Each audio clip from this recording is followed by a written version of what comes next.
Good morning. Good morning, everyone. And it's good to see you all here. And a special welcome to any who are new or relatively new to our Sangha. So during the past few weeks, actually months, we've been discussing the Lotus Sutra. And so we'll continue on with that today. Perhaps a message that is appropriate in this chapter we'll be discussing to the dawn of a new year.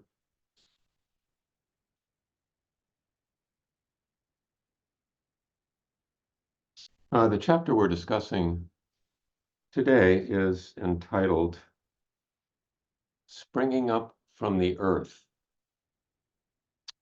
At least that's the translation of Jean Reeves' text here. It is otherwise sometimes translated as welling up from beneath the earth. And you'll see the reason for that title right away as I read the first section from this chapter, chapter 15 of the Lotus Sutra. At that time, the Bodhisattvas, the great ones, who had come from other lands and were more numerous than the sands of 8 Ganges, arose in the great assembly and with palms together greeted and spoke to the Buddha, saying, "World-honored one, if the Buddha will allow us diligently and devotedly to protect and embrace this sutra, read and recite it, copy it, and make offerings to it in this world after your extinction, we would teach it everywhere throughout this land." Remember that these bodhisattvas have been called from other worlds, not from our earthly world, the Saha world. Saha world, translated often as the world of endurance or persistence, kind of a hard place. And these bodhisattvas come from places where it's easier to understand and to practice the Dharma. So they're offering to lend a hand. Then the Buddha said to the whole group of bodhisattva great ones, "Enough, enough, my good sons. There is no need for you to protect and embrace this sutra. Why? Because in my world itself, there are as many bodhisattva great ones as there are sands in 60,000 Ganges. And each one of these bodhisattvas has many followers, has as many followers as they are in sands of 60,000 Ganges. After my extinction, they will be able to protect and embrace, read, recite, and teach this sutra everywhere." When the Buddha had said this, the earth of this 3,000 great thousand-fold world trembled and split open, and from it innumerable tens of millions of billions of bodhisattva great ones sprang up together. These bodhisattvas all had golden-hued bodies, the 32 characteristics, and immeasurable radiance. Previously, they had all been living in the world of empty space below this world, below the earth. And when these bodhisattvas heard the sound of the voice of Shakyamuni Buddha reaching, they appeared from below. And he goes on to say that, it goes on to discuss that each of these bodhisattvas that appeared from below has innumerable followers, and some of them have, and then there are innumerable bodhisattvas who have somewhat fewer followers, and then there are even more innumerable bodhisattvas who have fewer followers still, and there are some who have only 3 followers or 2 followers or no followers at all. and are just practicing on their own. And they all arose from this crevice in the earth. Needless to say, the assembly witnessing this phenomenon were astounded. It's mentioned that among these bodhisattvas who emerged from the earth, there were 4 leaders, and they were the spokespersons for the group who emerged. And the first was named superior practice, the second unlimited practice, the third pure practice, and the fourth firm practice. It's been suggested that these correspond to the 4 bodhisattva vows. The 4 bodhisattva vows, which are often translated in this manner. Beings are numberless, I vow to free them. Delusions are endless, or delusions are inexhaustible, I vow to end them. The Dharma gates are boundless, I vow to enter them. And the Buddha way is unsurpassable, I vow to realize it.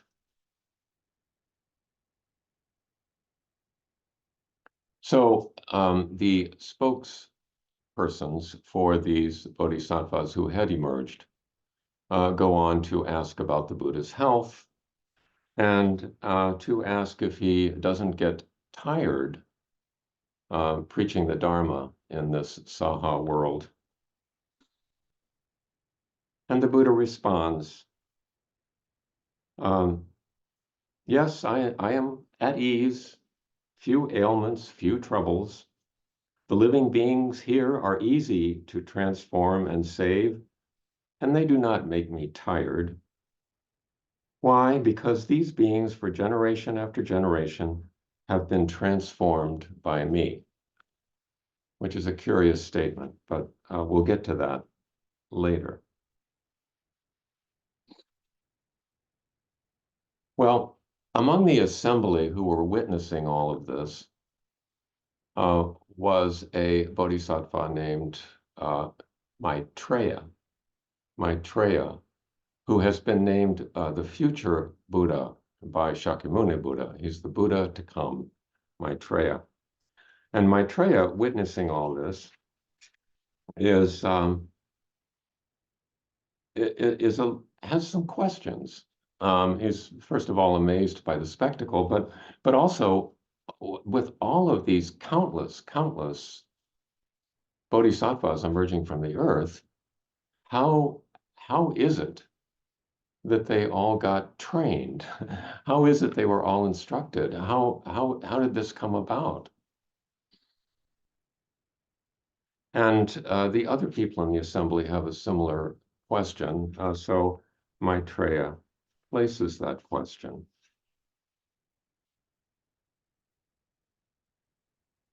And the Buddha responds in this way.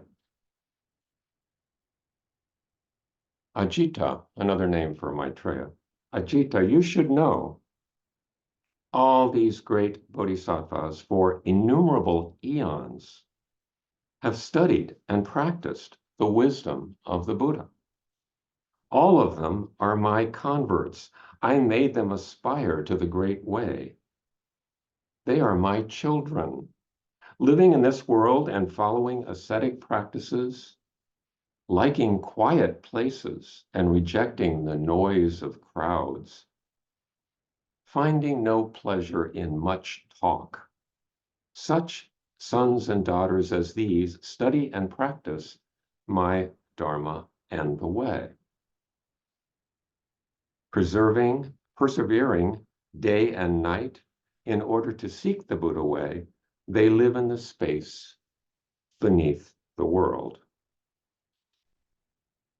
Firm in the power of their intentions, always diligently seeking wisdom, they teach all kinds of wonderful things and are without fear. In the city of Gaia, setting beneath the Bodhi tree, I attained the truest awakening and turned the unexcelled Dharma wheel. Then I taught and transformed them, causing them to aspire to the way for the first time. Now they all live in the state of never backsliding. All will become Buddhas. What I say now is true, believe me wholeheartedly. From the long distant past, I have been teaching and transforming this multitude.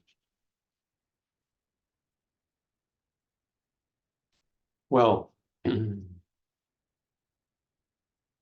Maitreya is hearing this, but he still has concerns. And there's always a reluctance of the people who speak with the Buddha and ask questions of the Buddha and make comments to the Buddha to directly confront him. So there's always sort of a polite way of doing that, which Maitreya exercises, but he is fairly straightforward in his doubt. He says, in the past, the Buddha left his home with the Shakya clan and sat under the Bodhi tree near Gaya. That was not long ago. It was about 40 years ago. Yet, these children of the Buddha, unaccountable in number, have already practiced the Buddha way for a long time. With divine powers and power of wisdom, they have learned the Bodhisattva way well and are untainted by worldly things, just as the lotus flower in the water emerges from the earth. All of them show reverence as they stand before the world-honored one. The matter is difficult to understand or discuss. How can it be believed? It is only recently that the Buddhas attained the way, and yet the number of your accomplishments is huge. Please remove the doubts of the assembly, explain it clearly, and tell us the truth. It is as if a young man, just 25 years old, pointed to a 100-year-old man with white hair and wrinkled face and said, I fathered him. And the old man said, this is my father. A young father with an old child? The whole world would not believe it. So it is with the world-honored one. You attained the way only recently, and yet all these bodhisattvas, strong-willed, neither timid nor weak, have practiced the Bodhisattva way for innumerable eons, skilled in answering difficult questions. They know no fear, are patient, resolute, decent, virtuous, and dignified, praised by the Buddhas in the 10 directions. They are able to explain clearly. They don't like being with the crowd, but always prefer to be in meditation.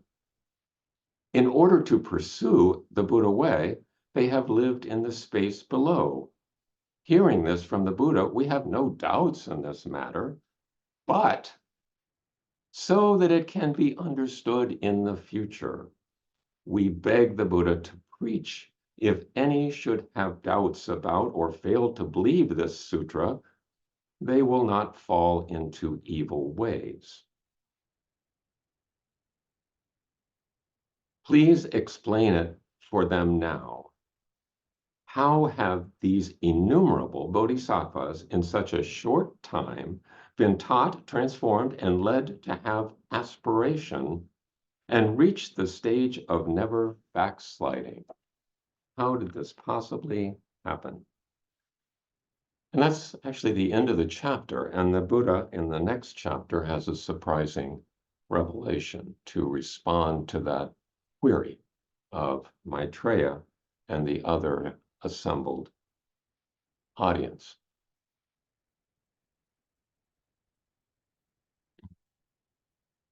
So this is a surprising image. of all of these bodhisattvas emerging from the earth. And it's an image that is often repeated subsequently in Buddhist literature.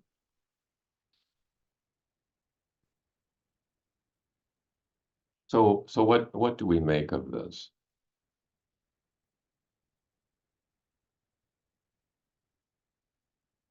Well, first of all, especially for those who are relatively new to this sutra and haven't been following us along, you may be surprised by the fantastical nature of the descriptions. And um,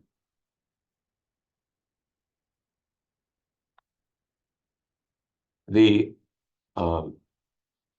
this is not a historical record, obviously.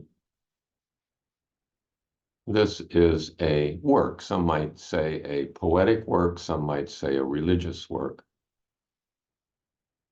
but an inspirational work, an instructive work in any case.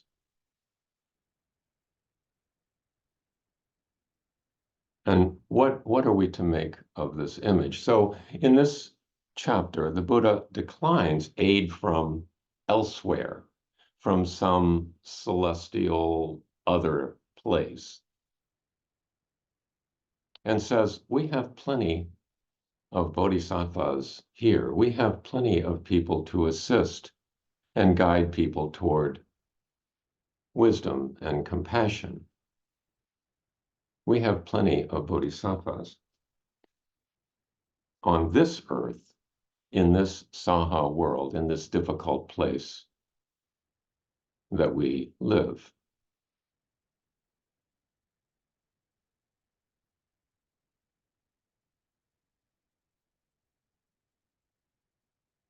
And so it's as if there are just bodhisattvas everywhere, all over.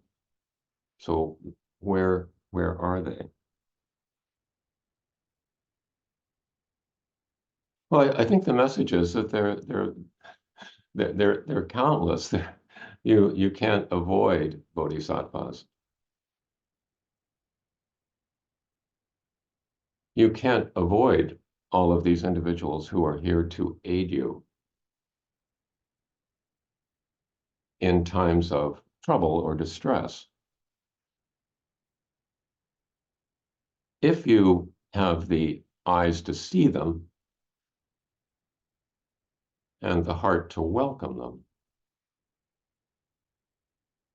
And I think it's, bodhisattvas are supposed to be able to to appear in different forms, not necessarily human forms. And it was brought up by Sharon a while back, earlier in this discussions of the Lotus Sutra, that a dog can be a bodhisattva, or even a plant.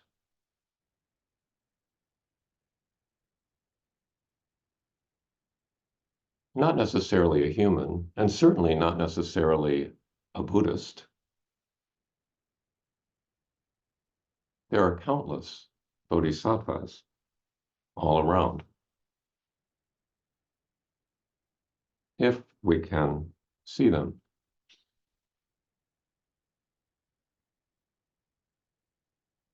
So even a fish can be a bodhisattva. There's a poem that I've read a while back. It's been a couple years, I think, since I shared this poem, but I'm going to bring it back. I think poems are even better when they're revisited. And I'm just bringing it back in this context. This poem is by Elizabeth Bishop, and it was written in 1946, a fairly unsettled time. We all feel, I think, that we're living in a fairly unsettled time. But 1946, of course, the Second World War was over after massive devastation. in Europe, in Japan, elsewhere. And the Cold War was just beginning. The new threat was arising with the emergence of the Soviet Union and concern that they may try to match our weapons and our technology. So all that was going on. Elizabeth Bishop tends to write about what we would call nature. This poem is entitled The Fish. I caught a tremendous fish and held him beside the boat, half out of water, with my hook fast in a corner of his mouth. He didn't fight. He hadn't fought at all. He hung a grunting weight, battered and venerable and homely. Here and there, his brown skin hung in strips like ancient wallpaper, and its pattern of darker brown was like wallpaper. Shapes like full-blown roses, stained and lost through age. He was speckled with barnacles, fine rosettes of lime, and infested with tiny white sea lice. And underneath, 2 or 3 rags of green weed hung down, while his gills were breathing in the terrible oxygen. The frightening gills, fresh and crisp with blood, that can cut so badly. I thought of the coarse, white flesh packed in like feathers, the big bones and the little bones, the dramatic reds and blacks of his shiny entrails, and the pink swim bladder like a big peony. I looked into his eyes, which were far larger than mine, but shallower and yellowed, the irises backed and packed with tarnished tinfoil, seen through the lenses of old scratched isinglass. They shifted a little, but not to return my stare. It was more like the tipping of an object toward the light. I admired his sullen face, the mechanism of his jaw, and then I saw that from his lower lip, if you could call it a lip, grim, wet, and weapon-like, hung 5 old pieces of fish line, or 4, and a wire leader with the swivel still attached, with all their 5 big hooks grown firmly in his mouth. A green line frayed at the end where he broke it off, 2 heavier lines and a fine black thread, still crimped from the strain and snap when it broke and he got away. Like metals with their ribbons, frayed and wavering, a 5-haired beard of wisdom trailed from his aching jaw. I stared and stared, and victory filled up the little rented boat from the pool of bilge where oil had spread a rainbow around the rusted engine to the bailer rusted orange. The sun-cracked thwarts, the oarlocks on their strings, the gunnels, until everything was rainbow, rainbow, rainbow. And I let the fish go.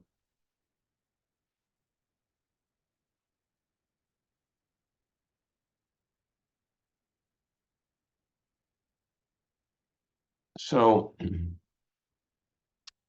this world populated by Bodhisattvas, if we are to accept this, who are they? What are they? What can lead us toward wisdom and compassion?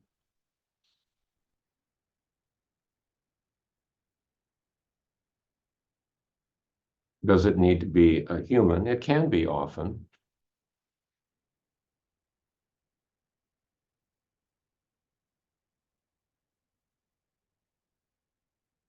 or can it take many forms? And how can we prepare ourselves to see them?